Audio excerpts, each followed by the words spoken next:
Hello guys, कैसे हो आप लोग। आई होप आप सब लोग बढ़िया होंगे।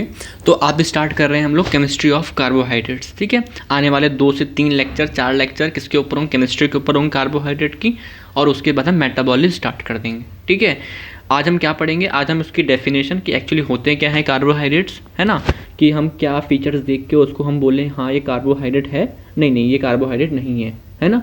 तो मतलब कैसे हम उसको डिफ्रेंशिएट करेंगे, बेसिक है, मुझे पता है यार। जो आज का लेक्चर है या फिर आने वाले 1-2 लेक्चर हैं, मोटा मोटा हमने कहीं ना कहीं सुना ज़रूर होता है ना। तो नीट की प्रिपरेशन के टाइम पे तो उसका एक बार ऐसे पढ़ाते हैं, इस फ्लो से स्टार्ट करते हैं, तो हम वैसे ही करेंगे। बट अगर मैं बोलूँ आपसे मोनोसैकेराइड, तो पता नहीं कि आप लोगों को मोनोसैकेराइड पता रहता है, ठीक है, बट कोई बात नहीं। तो हम आज क्लासिफिकेशन जानेंगे कि मोनोसैकेराइड, डाइसैकेराइड, ओलिगोसैकेराइड, पॉलीसैकेराइड क्या होते हैं, एग्जाम्पल्स क्या क्या हैं हम देखेंगे। ठीक है, चलो स्टार्ट करते हैं। तो कार्बोहाइड्रेट्स नाम से ही लग रहा है कि कार्बन होगा, और हाइड्रेट मतलब पानी के मॉलिक्यूल, मतलब कहीं ना कहीं कार्बन को क्या कर दो, हाइड्रेट कर दो, है ना। हाइड मतलब पानी ऐड कर दो कार्बन में, तो क्या बन जाएंगे कार्बोहाइड्रेट्स, है ना। बेसिक तो यही लग रहा है। अगर मैं इसका जनरल फॉर्मूला बताऊं जो कि 100% एप्लीकेबल, ऐसा नहीं है कि 100% सही है, ठीक है, इसमें कुछ एक्सेप्शन भी होते हैं, हम बात करेंगे। बट क्या है फॉर्मूला, CnH2O पूरा होल में N दिख रहा है आपको, ये है ना, ये फॉर्मूला है। अगर यहाँ पे N क्या है, नंबर ऑफ कार्बन, N क्या है, नंबर ऑफ कार्बन। अगर मैं बोलूँ आपसे सिंपल कार्बन कौन सा पता है, ग्लूकोज, सॉरी सिंपल कार्बोहाइड्रेट कौन सा पता है, ग्लूकोज, है ना, सिंपल। तो मैं बोलता हूँ ग्लूकोज में क्या 6 होता है, तो C6H2O6। इसको हम पूरा सॉल्व करेंगे तो कितना आएगा, C6H12O6, है ना। एक सेकेंड, पेन कौन सा आ गया, हाँ, C6H12O6। आप बोलोगे वाह क्या अच्छा फॉर्मूला मिल गया हमको, यही तो फॉर्मूला होता है ग्लूकोज का, C6H12O6, वाह वाह क्या अच्छा मिल गया। बट अगर मैं बोलूँ आपसे, आपने एक नाम सुना एसिटिक एसिड, लैक्टिक एसिड, चलो एसिटिक एसिड की बात करते हैं, CH3COOH, है ना, यही होता है।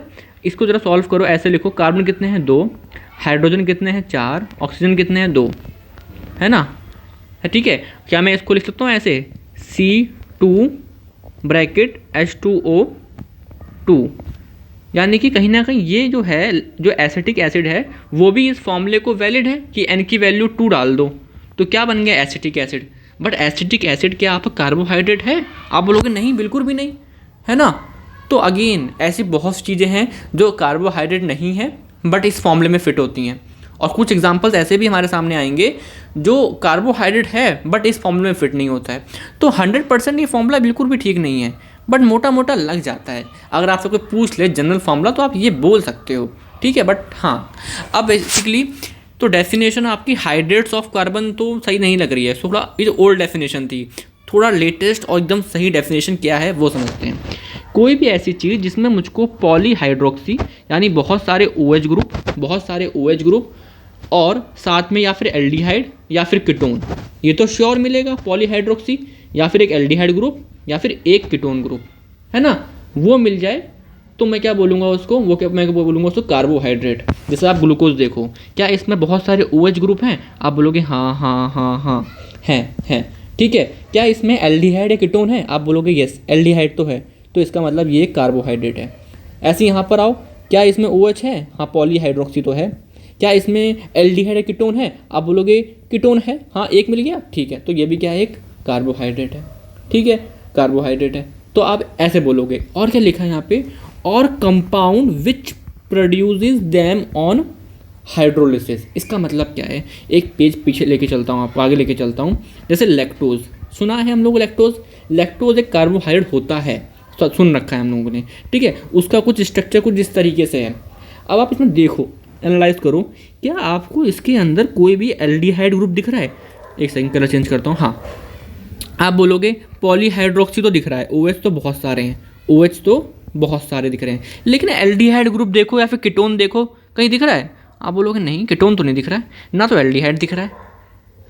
मतलब कि ये नहीं है, मतलब कि समझ लो कि एक्चुअली में ये लोग क्या, वो नहीं है, क्या बोल सकते हैं, कार्बोहाइड्रेट नहीं है, नहीं कार्बोहाइड्रेट है, बट जब मैं इसको हाइड्रोलाइज करूँगा, पानी मिलाऊंगा, कुछ बॉन्ड वगैरह टूटेंगे, है ना, बॉन्ड वगैरह टूटेंगे, है ना, तो क्या होगा आपका, यहाँ पे हमें एल्डिहाइड ग्रुप या फिर कीटोन ग्रुप देखने को मिलेगा।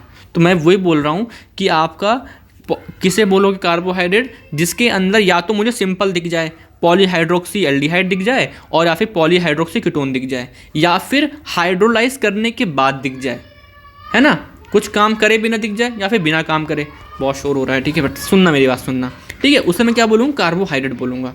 समझ में आ रहा है? आगे और हम क्लियर करेंगे कैसे कैसे, बट अभी देखो, अब मैंने क्या बोला, ऐसा क्लासिफिकेशन देखते हैं, है ना, एक सेकंड, कलर चेंज, क्लासिफिकेशन देखते हैं। तो मैंने बोला मोनोसैकेराइड, डाइसैकेराइड, ओलिगोसैकेराइड, पॉलीसैकेराइड।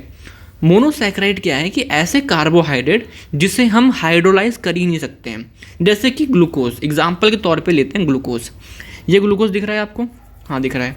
अगर मैंने बोला आपसे कि इसको अब हाइड्रोलाइज करो, इसको हाइड्रोलाइज करो, पानी मिलाओ इसमें, जब मैं पानी मिलाऊंगा ना तो ये वाला जो बॉन्ड दिख रहा है आपको एल्डिहाइड वाला, ये क्या हो जाएगा, हाइड्रोलाइज हो जाएगा, ये बॉन्ड टूट जाएगा। अगर ये बॉन्ड टूट गया मतलब हाइड्रोलाइज हो गया, OH वगैरह लग गया, अब मुझे बताओ क्या ये एल्डिहाइड ग्रुप बचा? आप बोलोगे नहीं। तो अगर एल्डिहाइड ग्रुप बचा नहीं तो क्या ये कार्बोहाइड्रेट बचा? आप बोलोगे नहीं। समझ में आ रहा है क्या? मतलब मोनोसैकेराइड वो हैं जिनको मैं फर्दर हाइड्रोलाइज नहीं कर सकता हूँ। अगर मैं ज़बरदस्ती करूँगा तो जो एल्डिहाइड या फिर कीटोन ग्रुप होगा वो ही हाइड्रोलाइज हो जाएगा और डेफिनेशन फुलफिल नहीं हो पाएगी कि क्या होना चाहिए, एल्डिहाइड या कीटोन।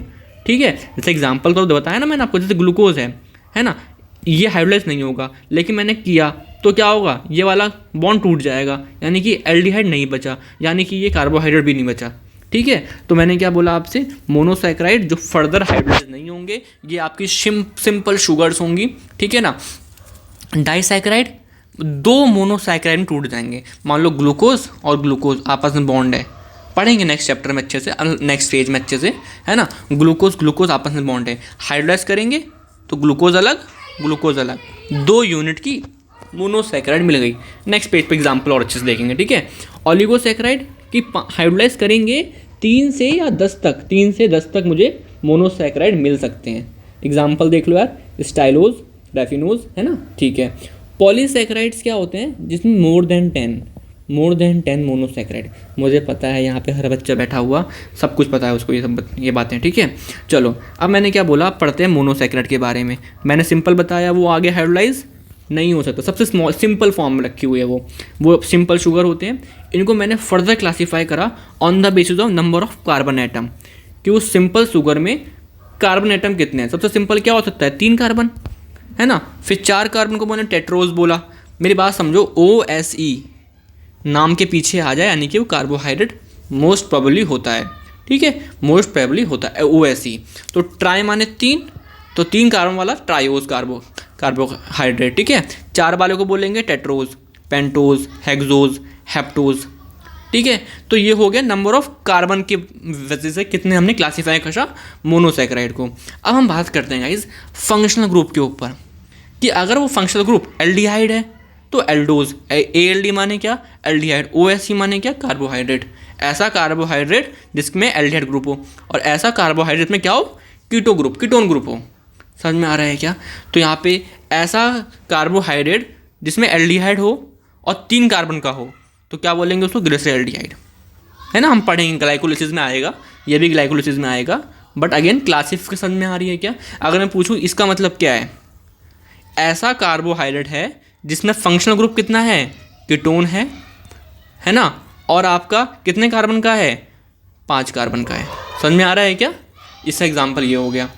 ग्लूकोज किसका एग्जाम्पल हो गया, एल्डोज का, कौन सा, हेक्सोज, है ना, एल्डो हेक्सोज हो गया ये। ठीक है, तो ये कुछ एग्जाम्पल है, सिंपल है। ठीक है, चलो आगे बढ़ते हैं। अब आते हैं डाइसैकेराइड्स, कि मैं इसमें पानी मिलाऊंगा तो इससे कितनी मोनोसैकेराइड निकलेंगी, 2, मतलब हाइड्रोलाइज करने पे 2 मोनोसैकेराइड्स की यूनिट्स आएंगी। ठीक है, अब मैं क्या करता हूँ, कार्बोहाइड्रेट्स को मैं 2 हिस्सों में बांटता हूँ। एक होती है रिड्यूसिंग शुगर, एक होती है नॉन रिड्यूसिंग शुगर। मेरी बात समझना। ठीक है, रिड्यूसिंग शुगर वो जिनके पास फ्री एल्डिहाइड या फिर फ्री कीटोन ग्रुप प्रेजेंट हो, है ना, उसे मैं बोलता हूँ रिड्यूसिंग शुगर।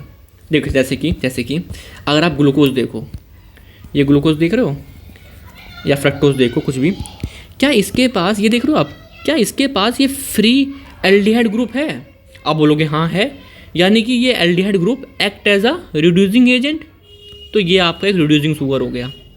अगर मैं यहाँ देखूँ फ्रक्टोज में देखूँ, क्या इसके पास एक फ्री कीटोन ग्रुप है? आप बोलोगे हाँ हाँ बिल्कुल है। यानी कि ये कैसे एक्ट कर सकता है? रिड्यूसिंग एजेंट के थ्रू, यानी कि ये क्या हो गया? रिड्यूसिंग शुगर हो गया। तो जितनी भी आपकी मोनोसैकेराइड्स होती हैं वो ऑल आर रिड्यूसिंग शुगर। पहली बात तो ये ऑल आर रिड्यूसिंग शुगर, ठीक है। क्यों? क्योंकि इनके पास क्या होता है? फ्री एल्डिहाइड ग्रुप या फिर कीटोन ग्रुप। और ये लोग क्या करते हैं? Act as a reducing agent, दूसरे को रिड्यूस कर देते हैं, ठीक है। That's why they are reducing sugar, ठीक है। तो मैंने क्या बोला आपसे कि आप किससे बोलोगे रिड्यूसिंग शुगर? जिनके पास फ्री एल्डिहाइड ग्रुप हो और फ्री कीटोन ग्रुप हो, इनमें से कोई एक होगा, चल जाएगा काम। Act as a reducing agent, तो इससे बोलता हूँ रिड्यूसिंग शुगर, ठीक है। नॉन रिड्यूसिंग शुगर्स क्या होंगी? जिनके पास कोई भी एल्डिहाइड ग्रुप और कीटोन ग्रुप बचा ही नहीं है, फ्री नहीं है, कहीं ना कहीं पार्टिसिपेट कर रखा है बॉन्ड में, फ्री नहीं है ना। तो चलो एग्जाम्पल समझते हैं। देखो मैं समझाता हूँ आपको, एक एग्जाम्पल समझ लो, समझ में आ जाएगा, ठीक है। एग्जाम्पल देखो, लैक्टोज और माल्टोज, ये आपके डाइसैकेराइड हैं, बट अगेन ये आपके रिड्यूसिंग शुगर हैं। अगर आप देखो, क्या आपको इस पूरे स्ट्रक्चर में एक सेकंड पेन चेंज करते हैं थोड़ा सा, इस पूरे स्ट्रक्चर में आपको कोई एल्डिहाइड दिख रहा है, कीटोन दिख रहा है फ्री? आप बोलोगे नहीं दिख रहा, बट मैं बोल रहा हूँ, अब मैं आपको दिखाता हूँ कैसे। देखो यहाँ पे कार्बन है, एक सेकंड कलर नहीं दिख रहा होगा, चला थोड़ा डार्क कलर लेते हैं। यहाँ पे कार्बन एटम है ना, और यहाँ पे ऑक्सीजन है, ठीक है। ऑक्सीजन इज मोर इलेक्ट्रोनेगेटिव, तो ये अपनी तरफ नेगेटिव खींचेगा। नेगेटिव खींचने के बाद होगा क्या? ये वाला हाइड्रोजन यहाँ चला जाएगा और ये वाला बॉन्ड टूट जाएगा, और जो ऑक्सीजन ये अकेला बचा है ये यहाँ पे डबल बॉन्ड बना लेगा। तो आप देखो क्या एल्डिहाइड ग्रुप बन गया। मतलब हुआ क्या है, इस वाले हिस्से में देखना हुआ क्या है एक्चुअली में जो ये ऑक्सीजन था इसने बगल वाले से H ले लिया और बॉन्ड तोड़ लिया, और जो कार्बन था उसने डबल बॉन्ड विद ऑक्सीजन बना लिया, है ना। ये बाकी कहानी चल रही है इधर, समझ में आ रहा हुआ क्या यहाँ पे? इलेक्ट्रोनेगेटिव होने की वजह से O ने वो पेयर खींचा, नेगेटिव चार्ज आया उसके ऊपर, और उसने बगल से H ले लिया, ठीक है। तो आपको एल्डिहाइड दिख रहा है क्या? आप बोलोगे हाँ अब दिख रहा है, जो मुझे सिंपली क्लोज स्ट्रक्चर में नहीं दिख रहा था, बट अगेन है ना, आइसोमर वगैरह देखो, इससे एक सेकेंड क्या हो गया ये, ठीक है। तो आपको दिख रहा है, तो वही चीज़ है यहाँ पे। लैक्टोज क्या होता है? गैलेक्टोज और ग्लूकोज की यूनिट्स को मिला के, मतलब डाइसैकेराइड है तो कौन सी दो यूनिट निकलेंगी? ग्लूकोज और गैलेक्टोज, ठीक है। बॉन्ड कौन सा होगा? Glycosidic bond. अगर मैं बोलूँ आपसे दो अमीनो एसिड हैं, उनके बीच में कौन सा बॉन्ड होता है? Peptide bond. यहाँ पे कौन सा बॉन्ड होता है? Glycosidic bond. ऐसे ही माल्टोज, है ना, समझा नहीं रहा एग्जाम्पल, बट अगेन सेम ऐसा ही होगा कि आपका कहीं ना कहीं उसमें फ्री एल्डिहाइड ग्रुप या कीटोन ग्रुप होगा, सामने दिखेगा नहीं, बट आप थोड़ा केमिस्ट्री लगाओगे वो सामने आ जाएगा, है ना। बट सुक्रोज के केस में क्या है? आप कुछ भी कर लो, कोई भी आइसोमेरिज्म कुछ भी कर लो, कैसा भी कर लो, है ना, इलेक्ट्रोनेगेटिव वगैरह, कैसे भी आपको एल्डिहाइड ग्रुप या कीटोन ग्रुप नहीं मिलेगा, फ्री नहीं मिलेगा। दैट्स वाई वो क्या है? एक सुक्रोज क्या है? एक नॉन रिड्यूसिंग शुगर। समझ में आ रहा है क्या? ठीक है। जितने भी आपके पॉलीसैकेराइड होते हैं, क्या पॉलीसैकेराइड सारे कैसे होते हैं? नॉन रिड्यूसिंग, ठीक है ना। और जितने भी आपके मोनोसैकेराइड होते हैं वो सारे कैसे होते हैं? वो आपके रिड्यूसिंग। बट मोटा मोटा मैंने बात समझा दी है, आई होप समझ में आया होगा, ठीक है। कोई डाउट हो तो मुझे बताना यार, है ना, ठीक है। चलो अब एक टॉपिक आता है इसके अंदर ही, डाइसैकेराइड के अंदर ही, है ना, ऐसे ही बोलो, ठीक है। ओजाजोन, डाइसैकेराइड के अंदर नहीं, बट हाँ ओजोन क्या होता है? आप ना कुछ बनाते हो कार्बोहाइड्रेट के डेरिवेटिव। मान लो आपको मैंने ग्लूकोज दिया, आप कैसे पहचानोगे ग्लूकोज है कि नहीं? आप बोलोगे हम टेस्ट कर लेंगे, कुछ ऐसा कर लेंगे, है ना। नहीं, ऐसा नहीं। केमिस्ट्री में कैसे पहचानोगे? इस ग्लूकोज को मैं रिएक्ट कराऊंगा किससे? फिनाइल हाइड्राजीन से। रिएक्शन कराई, ऑक्सीडेशन कराया, फिर रिएक्शन कराई, है ना। तो क्या होता गया? एक चीज़ बनती है ग्लूकोओजाजोन, है ना, ग्लूकोओजाजोन, है ना। वो क्या होता है? उसकी एक पर्टिकुलर एक कलर आता है, एक पैटर्न आता है, और उससे मैं पहचान लेता हूँ। ये आपके लैब वगैरह में, मतलब कि आपके वो होंगे ना, प्रैक्टिकल वगैरह होते हैं, उसके अंदर स्पॉटिंग में आता है, ठीक है, कि पहचानो कौन सा ग्लूकोज है, मतलब कौन सा ओजाजोन है, ठीक है। अब मैं क्या बोल रहा हूँ, ये जो रिएक्शन करेंगे वो कौन करेंगे? सिर्फ और सिर्फ रिड्यूसिंग शुगर, रिड्यूसिंग शुगर। क्या होते हैं रिड्यूसिंग शुगर? जिनके पास फ्री एल्डिहाइड ग्रुप हो, फ्री कीटोन ग्रुप हो। तो अगर मैं आपसे क्वेश्चन आया क्या सुक्रोज का ओजाजोन होगा, सुक्रोज का ओजाजोन होगा, आप बोलोगे नहीं, because sucrose is a non reducing sugar. समझ में आ रहा है क्या? तो लिखा क्या है यहाँ पे देखो, कार्बोहाइड्रेट के डेरिवेटिव फॉर्म्ड होते हैं कब? जब मैं कोई भी रिड्यूसिंग शुगर लूँ और उसको मैं फिनाइल हाइड्राजीन से बॉइलिंग टेम्परेचर पे रिएक्शन करा दूँ, तो मुझे वहाँ पे क्या मिलते हैं, कुछ ओजाजोन मिलते हैं। अगर वो ग्लूकोज हुआ तो ग्लूकोसाजोन बोलूँगा, है ना।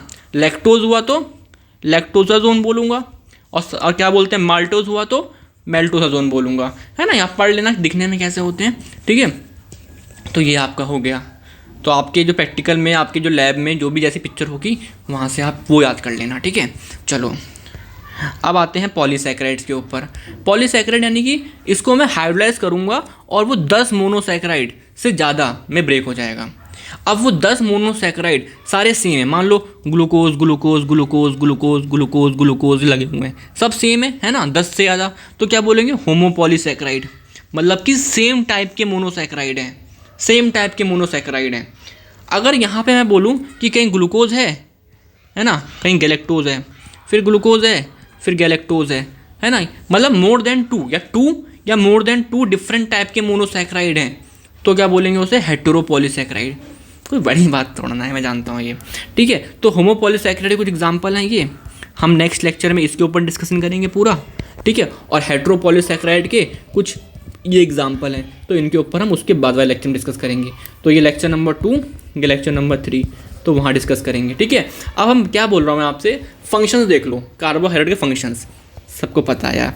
हमारा जो abundant dietary source of energy, मतलब कि हम जो कार्बोहाइड्रेट खाते हैं या प्रोटीन खाते हैं, सबसे ज़्यादा एनर्जी किससे मिलती है हमको, किससे मिलती है हमें, कार्बोहाइड्रेट से, अबंडेंट, ठीक है। हमारी बॉडी में कार्बोहाइड्रेट स्टोर किस फॉर्म में होता है, ग्लाइकोजन।